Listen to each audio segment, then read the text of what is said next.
les amis, c'est reparti du coup pour une après-midi de travaux. Donc là on va continuer la partie cuisine qui se trouve là. Et du coup jusqu'à là, puisque toute cette partie encore n'est pas attaquée. On attend encore la plomberie. Voilà, allez c'est parti.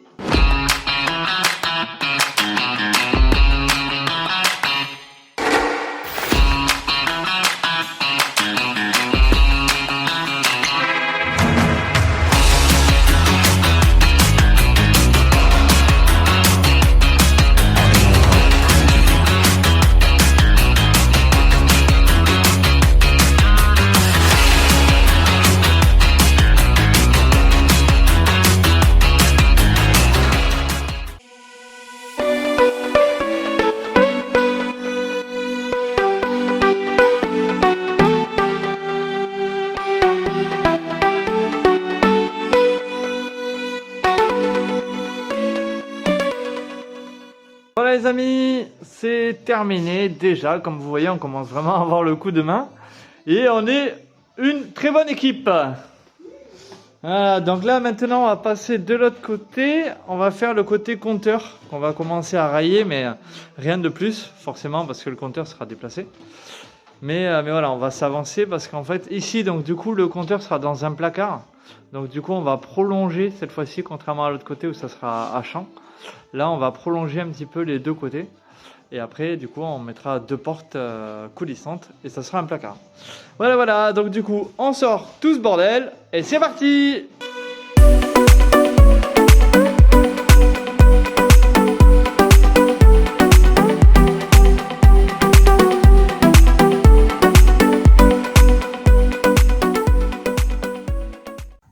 Coucou les amis, nous voilà le week-end, ça continue encore et encore. Aujourd'hui, nouvelle étape, donc ce matin Nini a bien avancé, moi je travaillais puisque je prépare votre fête des mères. Enfin du coup, je préparais étant donné que quand vous allez voir cette vidéo, ça sera sûrement passé, une fois de plus. Bon, en tout cas, regardez. Tadam! Nini a super bien avancé, elle a commencé à isoler les cloisons. Alors cette cloison, vous allez dire, mais vous n'avez pas passé l'électricité. Ce n'est pas grave, c'est fait exprès. On isole que la partie douche. Parce que forcément, il n'y a pas de gaine derrière. Et en plus de ça, ça va permettre au plombier de tout installer une fois que du coup on aura plaqué et tout. Donc voilà, pour l'instant, on s'occupe uniquement de la partie douche pour que le plombier puisse avancer, que nous, on puisse s'occuper de la partie cuisine. Parce que pour l'instant, c'est bloqué, on ne peut rien faire. Voilà, donc Nini va s'occuper de continuer. Moi, je vais continuer mes petites niches. Voilà, dans la douche et la baignoire. Et voilà, c'est parti! Youhou!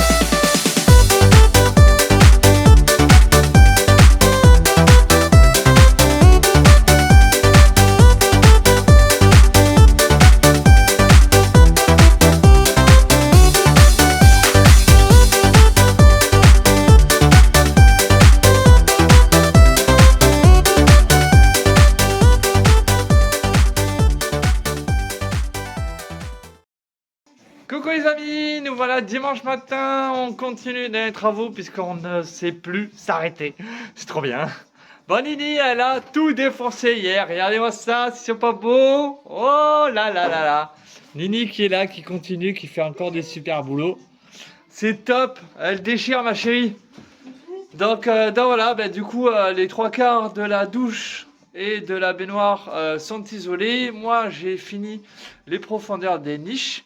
Vous allez voir dans quelques secondes une vidéo qui va vous expliquer un petit peu comment j'ai fait, vous montrer plus en détail le principe, parce qu'effectivement on voit plein de façons de faire les niches, et nous étant donné qu'on a des murs où on peut rien accrocher, c'est plus compliqué, donc j'ai dû trouver une autre astuce. Donc voilà, je la donne, c'est cadeau, voilà, c'est cadeau.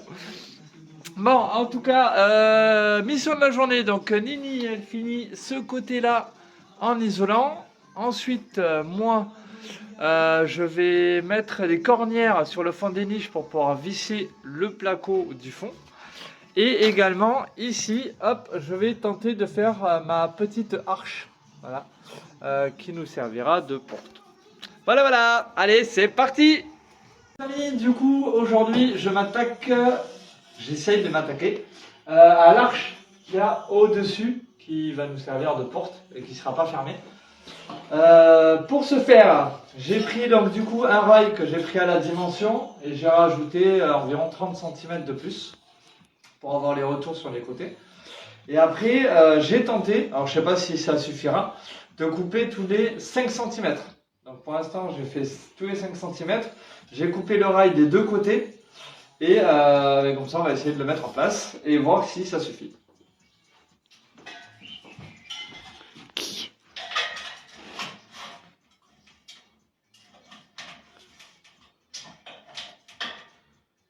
Alors, avant, hop, on va mettre les gants parce que ça coupe.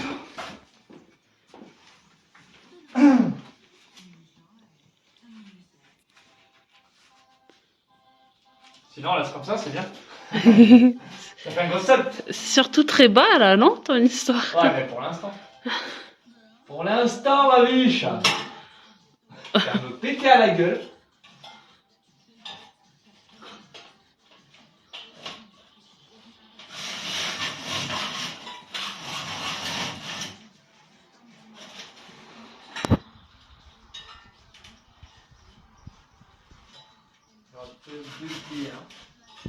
Mm.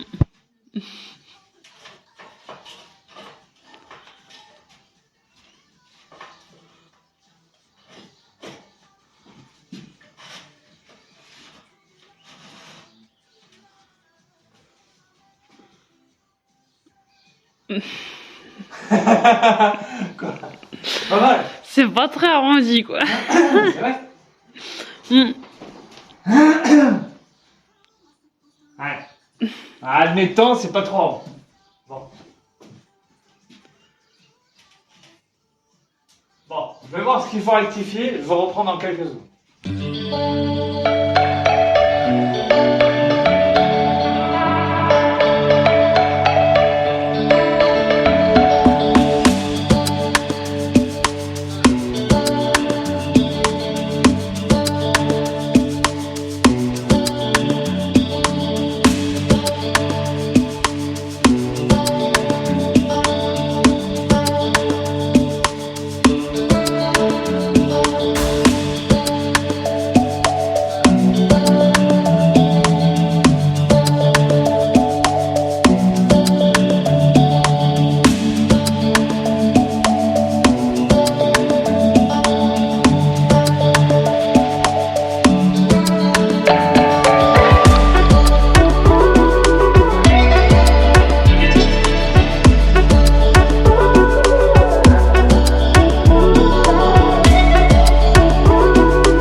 Je vous reprends un petit peu les amis, le temps que Nini du coup continue le pare-vapeur autour de la niche pour vous parler un petit peu de cet isolant. Voilà, donc cet isolant, il nous a été proposé par Point P à la base, donc pour toute l'histoire, puisqu'on n'a rien à cacher, on partait sur du métis, puisqu'on voulait un matériau écologique. Donc le métis, c'est de la laine de coton.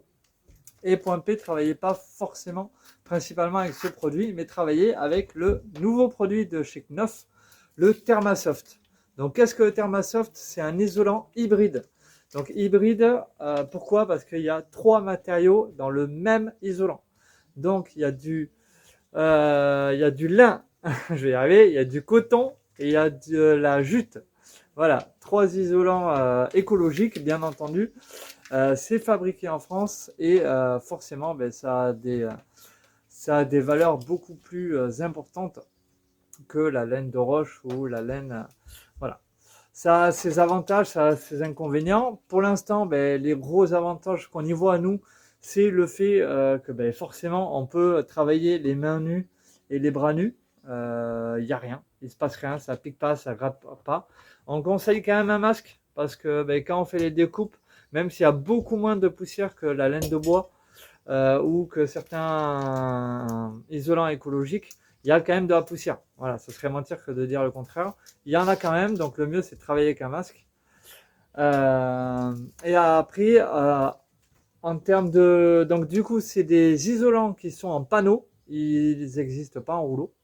Donc c'est des panneaux de 60 par 125. Voilà. Nous, on travaille en 3 dimensions différentes. Donc 12 cm sur le mur côté nord. Et tout le reste de la maison est en 10. Pourquoi en 10? Parce que la maison a déjà des murs de 60 et qu'on a contacté le fabricant. Et en fait, qui nous a dit qu'effectivement, pour des murs aussi épais, il fallait éviter de dépasser un R de 3. Voilà, parce que déjà, la maison en elle-même était bien isolée. Donc voilà, que dire de plus sur cet isolant? C'est que, donc du coup, il a une densité de 40 kg. Donc du coup, ce qui fait qu'il tient tout seul dans le temps. Logiquement, on verra, pour l'instant, forcément, il est nouveau, donc il n'y a pas de retour d'expérience. Mais il est étudié de manière à ce que dans le temps, il ne s'affaisse pas. Voilà. Donc ce qui est important, c'est qu'il faut le plaquer bien au mur, d'où le fait qu'on y met un pare-vapeur. Voilà. Donc le pare-vapeur, c'est le pare-vapeur du coup qui nous a été fourni aussi par Point P, Isover Saint-Gobain, que vous connaissez tous forcément. Et c'est le modèle PVS D18. Voilà, alors celui-là est très très important. Renseignez-vous bien quand vous prenez le pare-vapeur, parce qu'au départ on en avait pris un, et en fin de compte il n'allait pas avec l'isolant. Donc du coup renseignez-vous bien par rapport à ça. Normalement, bon forcément ils le savent, mais quand c'est des produits nouveaux comme ça, on l'a découvert lors d'un séminaire avec le commercial de la marque. Donc du coup, voilà. Le pare-vapeur, comme je vous l'avais expliqué, donc on le met sur le mur périphérique pour éviter les points de rosée entre l'extérieur et l'intérieur. Parce que par contre, qui dit produit écologique comme ça, dit ça déteste l'eau. Pour avoir eu certains produits qui ont eu un contact avec l'eau, le matériau est pourri. Vous pourrez rien en faire. Voilà. Donc voilà, c'est en tout cas par premier retour d'expérience, en tout cas l'utilisation, on en est très très très content. Ça va très vite. Alors comme vous avez vu, on se sert de la scie Egoin. Normalement, on n'est pas censé avoir besoin de s'en servir. On se sert d'un couteau à laine qui est spécifiquement fait pour ça. Donc nous, on en avait acheté un. Hop, on avait acheté ça. Sauf que, alors soit on n'est pas doué, soit on a acheté un produit de merde, parce que ça coupe rien du tout. Mais quand je vous dis rien, ça coupe rien. On met 3 heures pour couper un morceau, c'est une catastrophe. Donc du coup, voilà, la bonne scie Egoin, c'est tout aussi bien. Par contre, ça fait des peluches, mais c'est un mal et un bien, parce que effectivement, ça fait beaucoup de peluches. Mais par contre, tous les petits recoins qu'on a, comme là, entre deux rails, 2 montants ou des choses comme ça, l'avantage c'est qu'avec tous ces morceaux de petite laine, on peut bourrer du coup les espaces vides. D'autant plus que nous, on n'a aucun mur qui est droit, donc au départ c'est super, on a 12, mais en fait, arrivé en haut, on a 14. Donc au moins, on bourre tout ça de ces petites moumoutes, et je pense que ça fait tout aussi bien le job. Voilà, en tout cas, si vous avez des questions, si vous avez déjà utilisé cet isolant, et que vous avez un retour d'expérience dessus, n'hésitez pas à le partager en commentaire. Si vous voulez des renseignements également, n'hésitez pas à les marquer en commentaire. On est en contact direct avec Point P et avec le commercial du coup de Knauf, puisque c'est un nouveau produit. Voilà, ils étaient très contents qu'on le présente en avant-première. Donc voilà, donc n'hésitez pas à nous poser des questions, on y répondra sans problème. Allez, c'est reparti, on continue.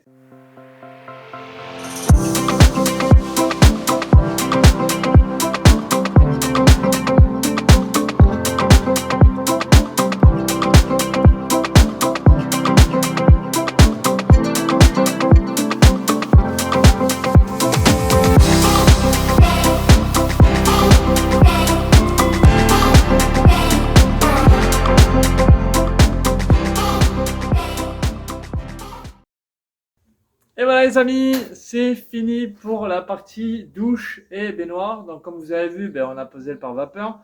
Alors on a utilisé plein de petits morceaux parce que c'est des morceaux, des raccords qu'on avait et on trouvait ça dommage de les jeter. Donc du coup, voilà, on les a utilisés. Donc bon, du coup ça fait utiliser un peu plus de scotch. Mais d'un autre côté, bon, on gaspille pas, bon, on verra le plus rentable. Pour les niches, donc ça reste comme ça, on va juste mettre un morceau de placo. Directement, là, il n'y aura pas d'isolant parce qu'il n'y a pas la place entre le fond de la niche et le placo. Et voilà, et donc là, on a passé un petit coup d'aspirateur vite fait. Maintenant, on va chercher les plaques de placo. Vous imaginez? Les plaques de placo! Oh là là, c'est un truc de fou. On va chercher les plaques de placo avec Nini, on va monter ce dont on a besoin. Après, on pose les plaques de placo, on les visse. Si on a le temps, mais à mon avis, on n'aura pas le temps, ça sera dans la semaine, on attaquera le réagréage de cette zone. Réagréage obligatoire puisque le plancher, ça doit se voir peut-être un petit peu, mais il n'est pas du tout droit. Il monte en fait vers là-bas. Et donc du coup, pour poser la baignoire, ça pose pas de problème, mais pour poser le receveur de douche, ça pose problème. Donc du coup, comme on veut avoir le moins de marge possible, du coup, on préfère faire un réagréage. Au moins, on part sur une base saine. Voilà, voilà. Allez, go!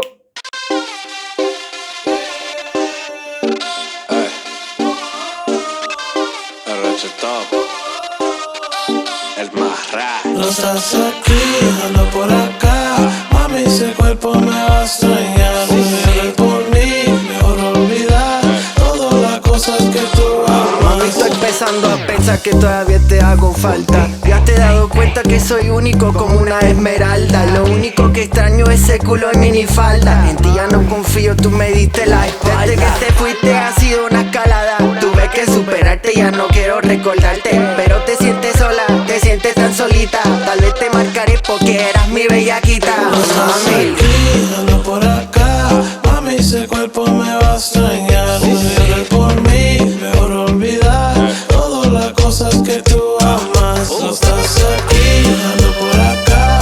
Mami, ese cuerpo me va a extrañar. Si por mí, mejor olvidar todas las cosas que tú amas. Mami lo sabía, cuando me fijé el día, extraña los besos que yo regalaba. Se pone bien loca y ella bien brava. Me gusta a mí, baby, ven aquí. Charlamos por la noche.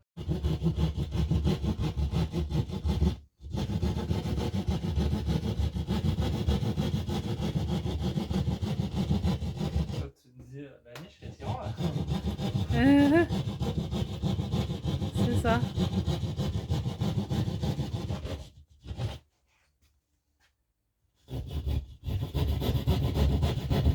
Jusqu'à ce que tu entendes grrr.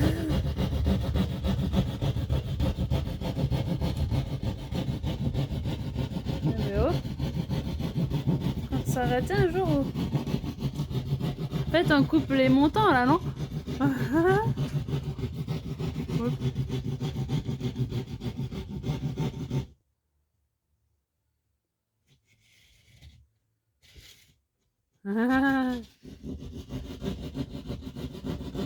Là, tu le pourrais sentir.